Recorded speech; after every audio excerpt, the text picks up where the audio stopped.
DD Urdu کی جانب سے عزاداران امام حسین کے لیے یہ فرش عزا بچھائی گئی ہے۔ آئیے مجلس کا آغاز کرتے ہیں۔ میں بہت ہی ادب و احترام کے ساتھ سوز خوانی کے لیے دعوت دے رہا ہوں محترم جناب قمر حسن نقوی صاحب کو کہ وہ تشریف لائیں اور سوز خوانی سے مجلس کا آغاز کریں۔ بولے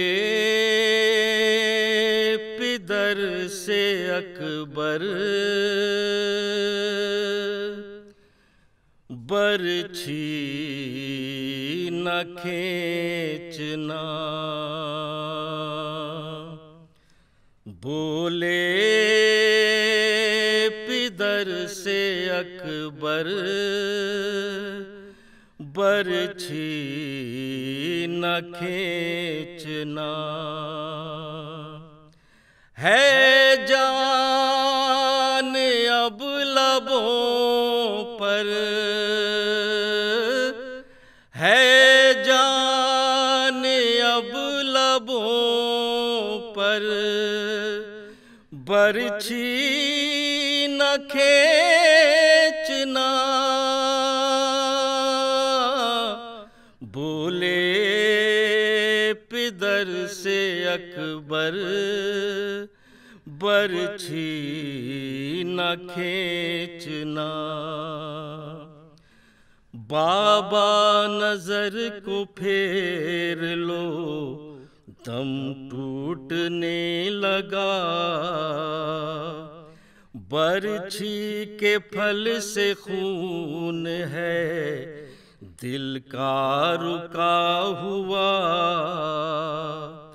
ابلے گا خون زمین پر، ابلے گا خون زمین پر، برچھی نہ کھینچنا، بولے پدر سے اکبر برچھی نہ کھینچنا، میں نے تمہیں بلایا تھا تاکہ میں کہہ سکوں، بالکل نہ غم کرو میرے دل کو ہے اب سکون، بیٹھے رہو یہاں مگر، بیٹھے رہو یہاں مگر، برچھی نہ کھینچنا، بولے پدر سے اکبر برچھی نہ کھینچنا، اماں کو یہ خبر نہ ہو میرے سینہ لگی، غش آ گیا ہے بس ذرا شدت پیاس کی، میں آ رہا ہوں یا مگر، میں آ رہا ہوں جاؤ گھر، برچھی نہ کھینچنا، بولے پدر سے اکبر برچھی نہ کھینچنا، بولے حسین باپ کو بہلا رہے ہیں آپ، معلوم ہے یہاں سے کہاں جا رہے ہیں آپ، کہتے ہیں منہ کو پھیر کر، کہتے ہیں منہ کو پھیر کر، برچھی نہ کھینچنا، بولے پدر سے اکبر برچھی نہ کھینچنا، سانسیں اکھڑ رہی ہے تو مدم ہے نبض بھی، کرتے ہو آہو ہم کو ہے تاکید صبر کی، کہتے ہو تھام کر جگر، کہتے ہو تھام کر جگر، برچھی نہ کھینچنا، بولے پدر سے اکبر، برچھی نہ کھینچنا۔ اکبر پکارے باپ سے دل کو سنبھالیے، ٹوٹی سینہ کلیجے میں رہنے ہی دیجئے، نکلے گا ساتھ میں جگر، نکلے گا ساتھ میں جگر، برچھی نہ کھینچنا، بولے پدر سے اکبر، برچھی نہ کھینچنا۔ مولا نے یا علی کہا دل کو سنبھال کر، پھر خود ہی لڑکھڑا گئے برچھی نکال کر، کہتا رہا جوان پسر، کہتا رہا جوان پسر، برچھی نہ کھینچنا، بولے پدر سے اکبر، برچھی نہ کھینچنا۔ ریحان ساتھ برچھی کے دل بھی نکل پڑا، پڑھتے رہے حسین بھی نادے مرثیہ، ماں کہتی آئی ننگے سر، ماں کہتی آئی ننگے سر، برچھی نہ کھینچنا۔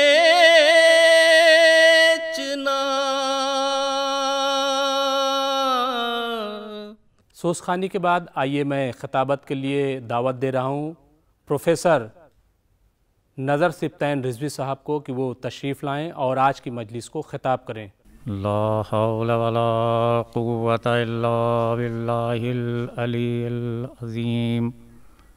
اعوذ باللہ من الشیطان اللعین الرجیم۔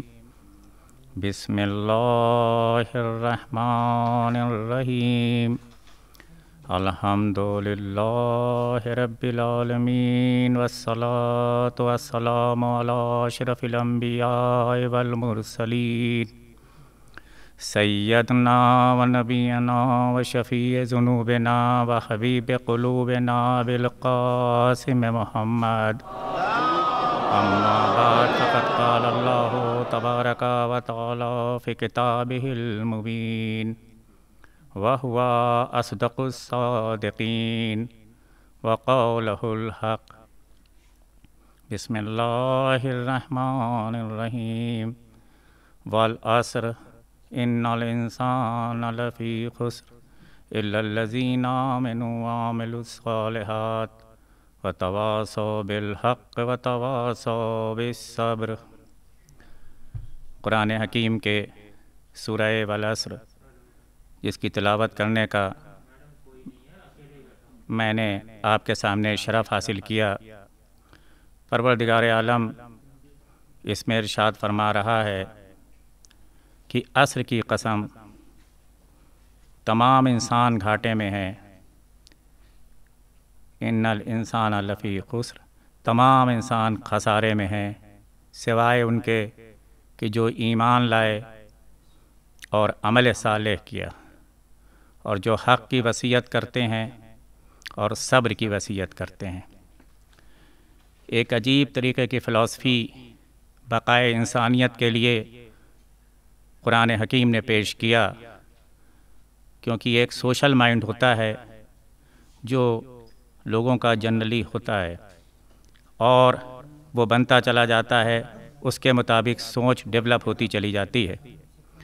انسان کامیابی اس چیز کو سمجھتا ہے کہ زندگی میں ایک اچھا سا گھر بنا لیا جائے، انسان کامیابی اس چیز کو سمجھتا ہے کہ ایک اچھی سی گاڑی لے لی جائے، اچھے لباس زیب تن کیے جائیں، نوکر چاکر ہوں، ہم کسی سیاسی بڑے عہدے کے اوپر پہنچ جائیں، ہم بڑے بزنس مین، کیپٹلسٹ اور انڈسٹریس بن جائیں، یا کوئی بڑا مقام حاصل کر لیں، دنیا میں ہماری بڑی شہرت ہو، اس کو ہی انسان کامیابی تصور کرتا ہے۔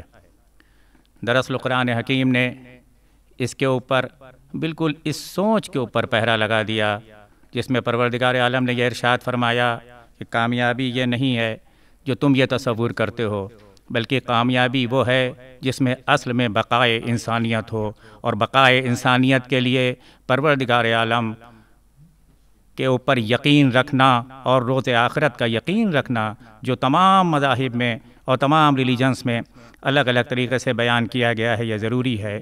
اور وہاں پہ یہ ارشاد ہو رہا ہے کہ دیکھو سب لوگ گھاٹے میں ہیں ان افراد کے علاوہ کہ جو صاحبان ایمان ہیں اور انہوں نے نیک اعمال کیے۔ صاحبان ایمان ہونے کے لیے ضروری یہ ہے کہ ایمان کی منزل میں اور اس یقین کی منزل میں جہاں دل محبت پروردگار عالم میں ڈوب جائے، معرفت پروردگار عالم میں ڈوب جائے، اس کے لیے ضروری یہ ہے کہ انسان کو یقین پیدا ہو۔ اس یقین کی کیا کیفیتیں ہیں، کس طریقے سے یہ یقین پیدا ہوگا؟ یقین علم کی منزلوں کو طے کرنے کے بعد بھی پیدا ہوتا ہے، یقین کائنات میں غور و فکر کرنے کے بعد بھی پیدا ہوتا ہے۔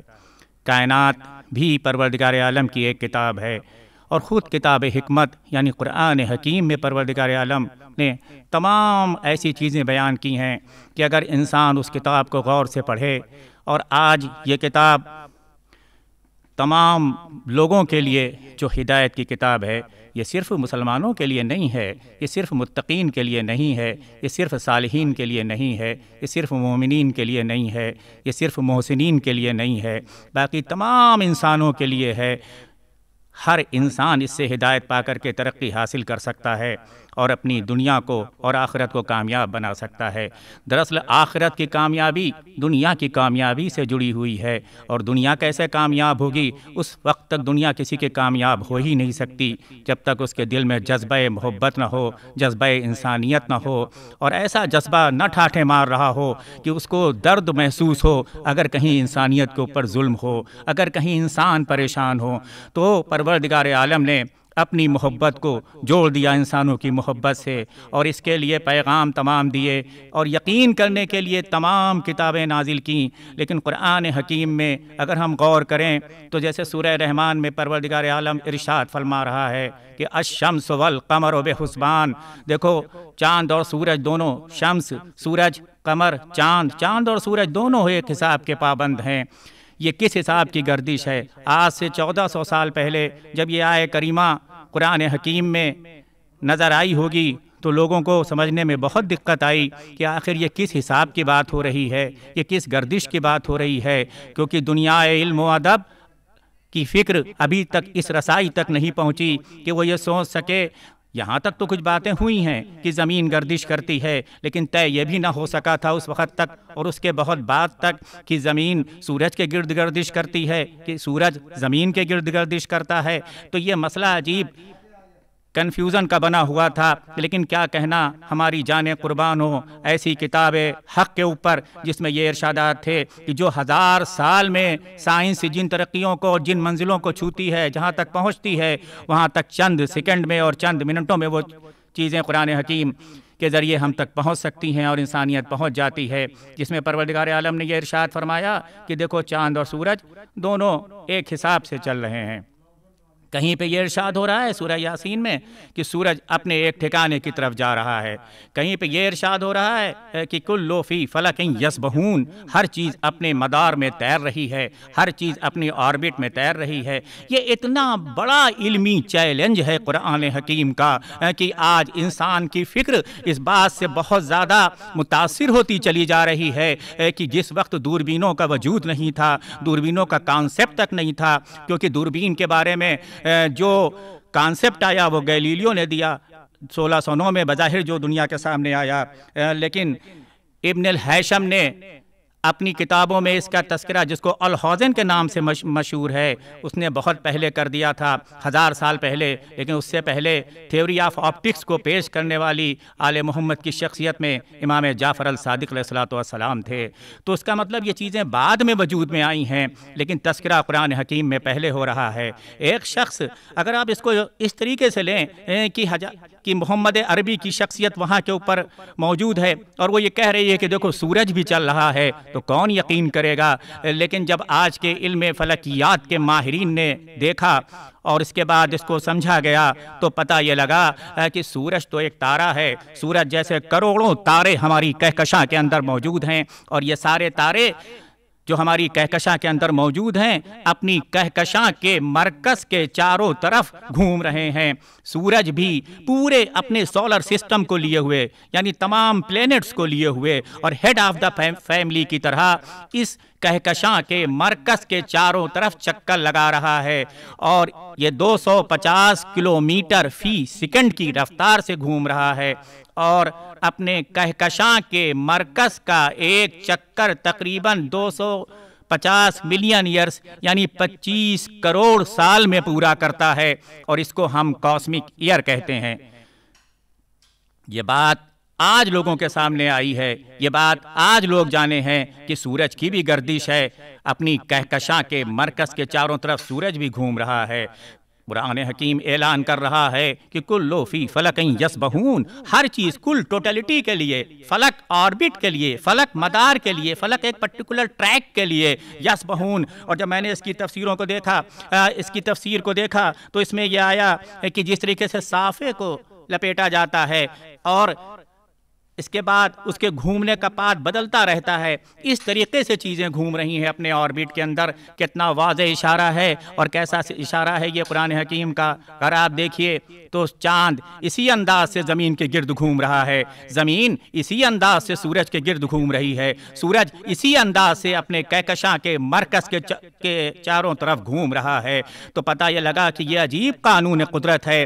پروردگار عالم نے کتنا زیادہ اس پہ زور دیا کہ دیکھو جتنی تمہاری بصیرت ہوتی جائے گی، جتنی تمہاری بصارت ہوتی جائے گی، جتنی تمہاری سمجھ بڑھتی چلی جائے گی، تم اس گہرائی تک پہنچتے جاؤ۔ آج تم سمجھتے ہو کہ یہ کائنات ہے، نہیں، اس کائنات کے پیچھے بھی کائنات ہے۔ یہ کہکشاں ایک ڈراپ ان اوشن کی طرح ہے، ان اربوں خربوں کہکشاؤں کے اندر جن کی وسعتوں کو انسان سمجھ نہیں پایا ہے کہ اس کے پیچھے کیسے کلسٹرز ہیں، کیسی پرتیں ہیں، اور یونیورس کا کانسیپٹ دنیا لے کر کے چل رہی ہے کائنات میں۔ اس سے بڑھ کر کے ملٹی ورس کا کانسیپٹ ہے، اور ملٹی ورس کے کانسیپٹ کے بعد بھی ابھی بہت نتیجوں پہ نہیں پہنچی ہے، اور یہی سوچ رہی ہے کہ بس اب ہم یہ جان پائے کہ ہم کچھ نہیں جانتے۔ ہاں، تو یہی تو کہا تھا آئنسٹائن نے، جو اس صدی کا سب سے قابل شخصیت مانا جاتا ہے۔ اس نے کہا کہ اب ہم یہ جان سکے کہ ہم کچھ نہیں جانتے ہیں، یعنی یہ جاننے کے لیے کہ ہم کتنے جاہل ہیں، انسان کو کتنے علم کی ضرورت ہوتی ہے۔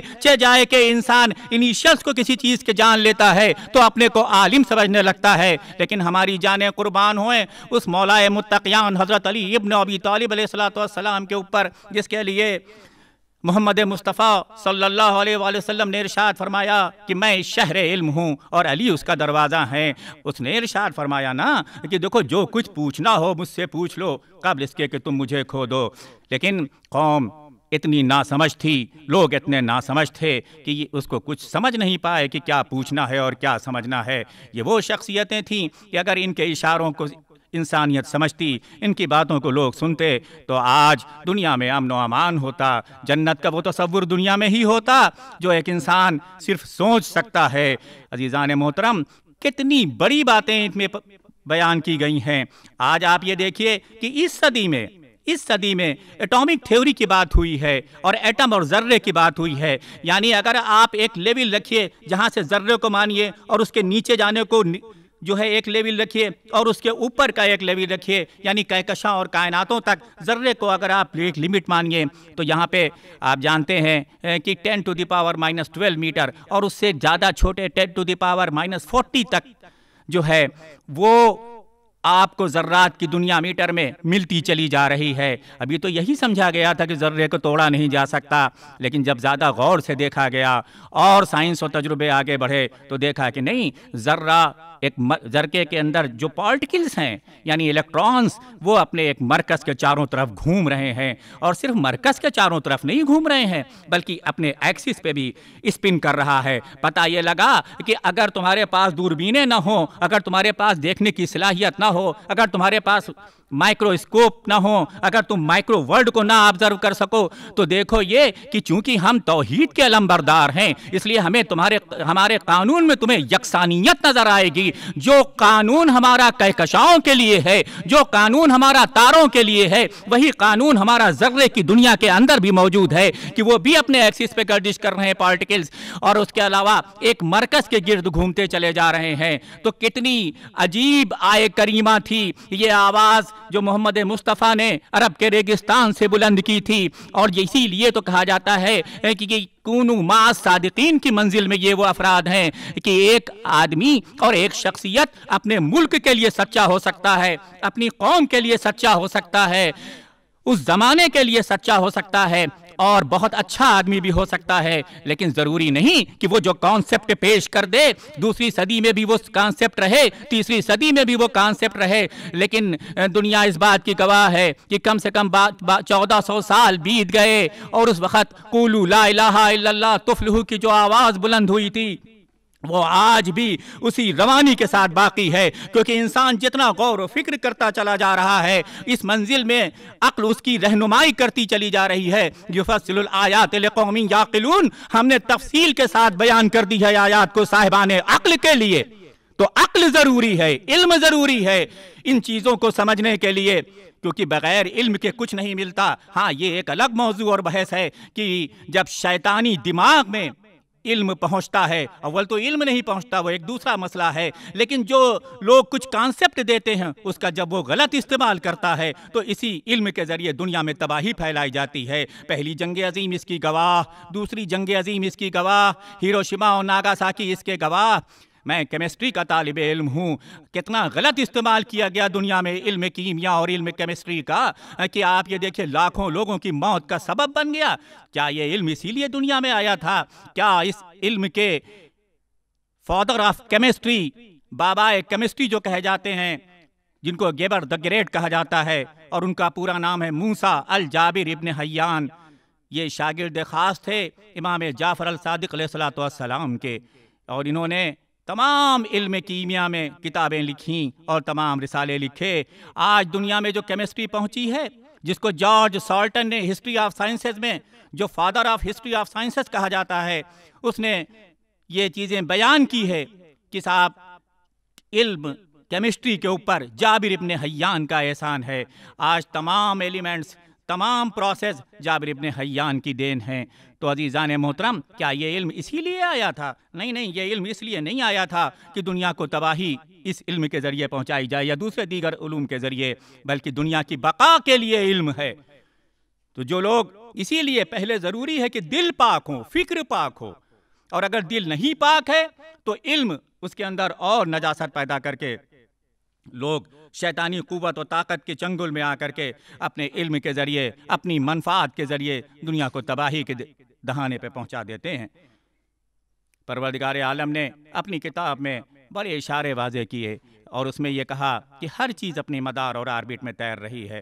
تو آپ یہ دیکھیے کہ ذرات کی مائکرو ورلڈ سے لے کر کے اور کائنات کی وسعتوں میں موجود ہر چیز اپنے آربٹ میں چکر لگا رہی ہے۔ ایک ہوتی ہے اپروچ آف مائنڈ تھیوری۔ دامن وقت میں گنجائش کم ہے، میں جلدی سے اپنی بات کہہ کے ختم کرنا چاہتا ہوں اور پہنچنا چاہتا ہوں قریب، کہ اگر یہ ٹریک بتایا جائے کہ ایک یہ ٹریک ہے اور اس کے اوپر آپ لاکھ کلومیٹر تک آگے بڑھ جائیں گے تو ہو سکتا ہے کہ آپ یہ سوچ سکیں کہ آگے بھائی 1,00,000 کلومیٹر آگے کیا ہے، اور یہ اپروچ آف مائنڈ تھیوری ہوئی۔ لیکن جس چیز کے بارے میں پتہ ہی نہیں، سنا ہی نہیں، وہاں کے اوپر دعوے اور دلیل کے ساتھ بات کرنا سوائے غیبی طاقت کے ذریعے دیے گئے علم کے اور کچھ نہیں ہو سکتا۔ تو اب ذرات کی دنیا کو 1400 سال پہلے ذرات کی دنیا کے سمندر کو کھنگالنا، اور کیا یہیں پہ ختم ہو گئی ہے یہ دنیا؟ نہیں، تو ابھی تو پھر اس کے نیچے سمندر موجود ہے، جس کو تم بوند سمجھ رہے ہو اس بوند کے اندر سمندر موجود ہے۔ اس میں سے پھر ایک بوند کو لو، چھوٹی مائکرو ڈراپس کو لو، اور اس کو اگر بڑا کر سکو اس کے اندر پھر سمندر موجود ہے ذرات کا۔ پھر پروردگار عالم نے ارشاد فرمایا، آج کہا یہ جاتا ہے، یہ بحث ہوتی ہے کہ قرآن حکیم کا جواب لایا جائے۔ قرآن نے تو اس کو چیلنج کر دیا، بھائی پریشان نہ ہو، دیکھو جو علمی نقطے اور علمی حقائق قرآن حکیم میں موجود ہیں، تم کوشش کرو تو اس کا جواب لے آؤ گے، لا کر کے دیکھو اس کا جواب کیا لا سکتے ہو تم کوشش کرو گے، اس کا جواب تم نہیں لا سکتے، اس لیے کہ ہم وہ حقائق بیان کرتے ہیں۔ ہماری جانیں قربان ہوں کہ اگر ایک کانسیپٹ دے دیا گیا قرآن حکیم کے اندر کہ we have created all things in pairs, ہم نے ہر چیز کو جوڑا جوڑا پیدا کیا، تم اپنے نفس میں بھی غور کر لینا، تم درختوں کو بھی دیکھ لینا، تم پھولوں کو بھی دیکھ لینا، تم پھلوں کو بھی دیکھ دینا، ہر چیز جو ہے وہ پیئرس میں پیدا کی گئی۔ We have created all things in pairs, ہم نے ہر چیز کو جوڑے میں پیدا کیا۔ تو پروردگار عالم، کیا یہ تیرا قانون ذرات کی دنیا میں بھی آتا لگتا ہے؟ تو پتہ یہ لگا کہ جب انسان نے دیکھا تو پتہ یہ لگا کہ نہیں، ہر جوڑا جوڑا پارٹیکل موجود ہے جس کے چارج اپوزٹ ہے اور ماس برابر ہے، لیکن یہ ماس اتنا چھوٹا ہے، 10⁻⁻40 گرام میں ہے، بلکہ 10⁻⁻50 گرام تک جا رہا ہے۔ یہ قرآن کی صداقت اور سچائی تھی جو میں نے کچھ آپ کے سامنے پیش کیا، اور آج علمی دنیا حیرت میں پڑی ہوئی ہے۔ بس میں بات کو سمیٹنا چاہتا ہوں کہ کتنے اتنی معجزات ہیں، ان سے انسان غور و فکر کرے۔ افلا، کیا قرآن کی یہ آیتیں نہیں بیان کی جاتی؟ اور کیوں نہیں بیان کی جاتی جہاں قرآن حکیم میں یہ ارشاد ہو رہا ہے کہ افلا یتدبرون القرآن ام علی قلوب اقفالھا؟ افلا جھنجھوڑا جا رہا ہے، جیسے اسماء فہم یعنی سن اور سمجھ، ویسے ہی جھنجھوڑا جا رہا ہے۔ یتدبرون القرآن، تم قرآن میں تدبر کیوں نہیں کرتے؟ یعنی تفکر کی بھی بالائی منزل ہے، تفکر سے بھی اونچی بات ہے۔ ام علی قلوب اقفالھا، کیا تمہارے قلب کے اوپر افقالھا قفل لاک تالے پڑ گئے ہیں؟ یعنی غور و فکر سے انسان صحیح نتیجے کے اوپر پہنچے گا۔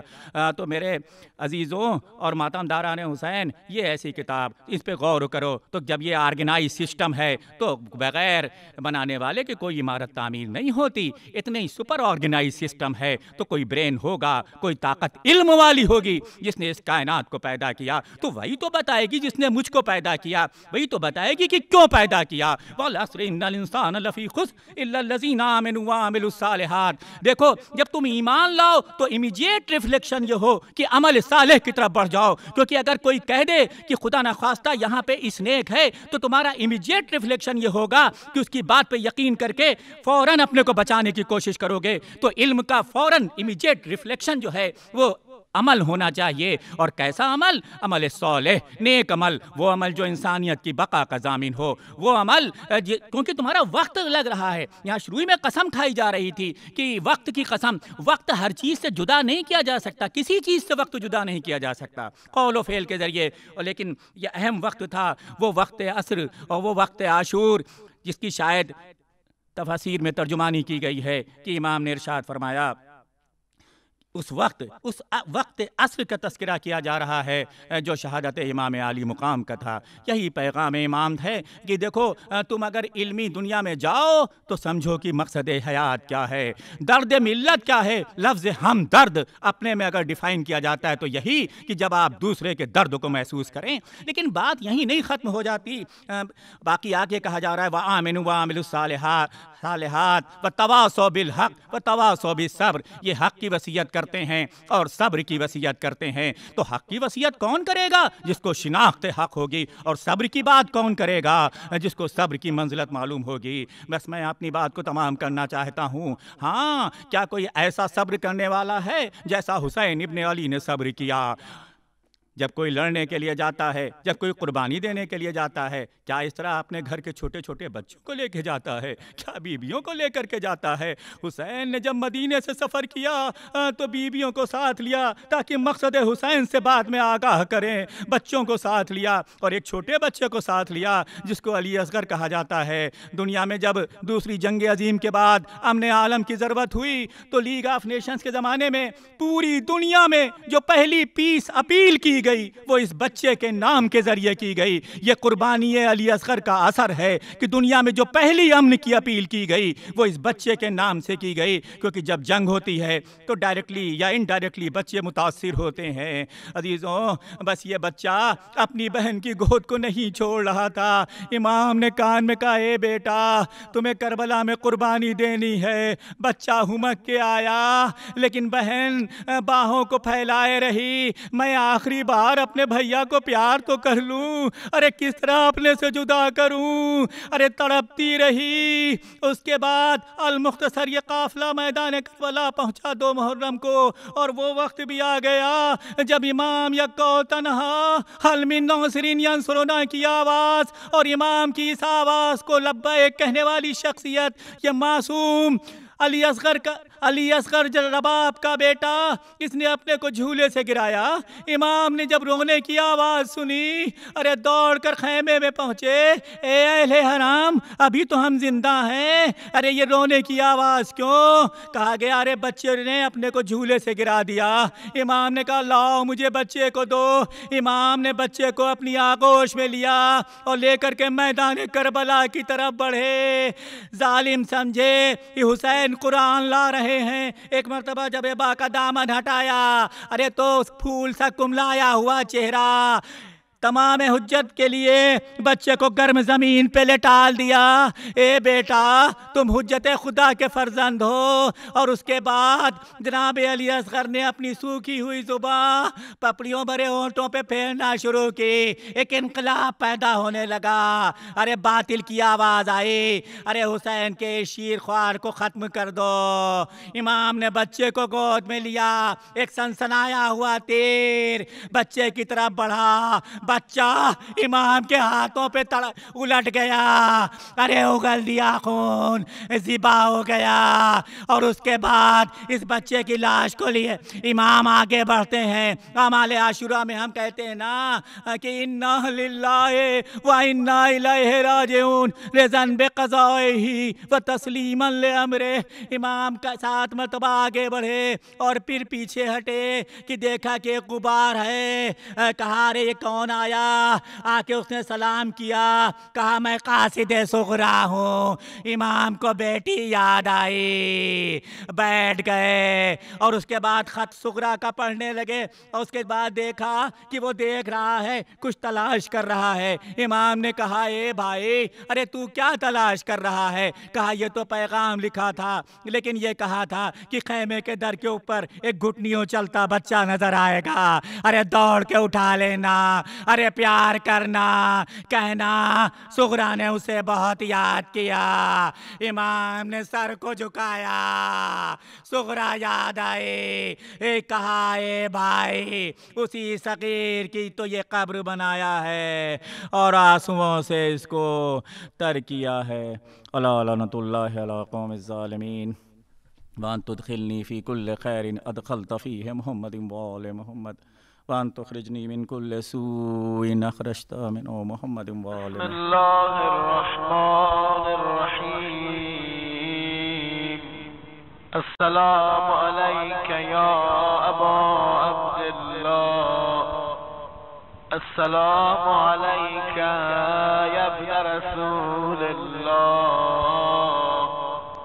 السلام علیک یا ابن امیر المؤمنین وابن سید الوسیین، السلام عليك يا ابن فاطمة الزهراء سيدة نساء العالمين.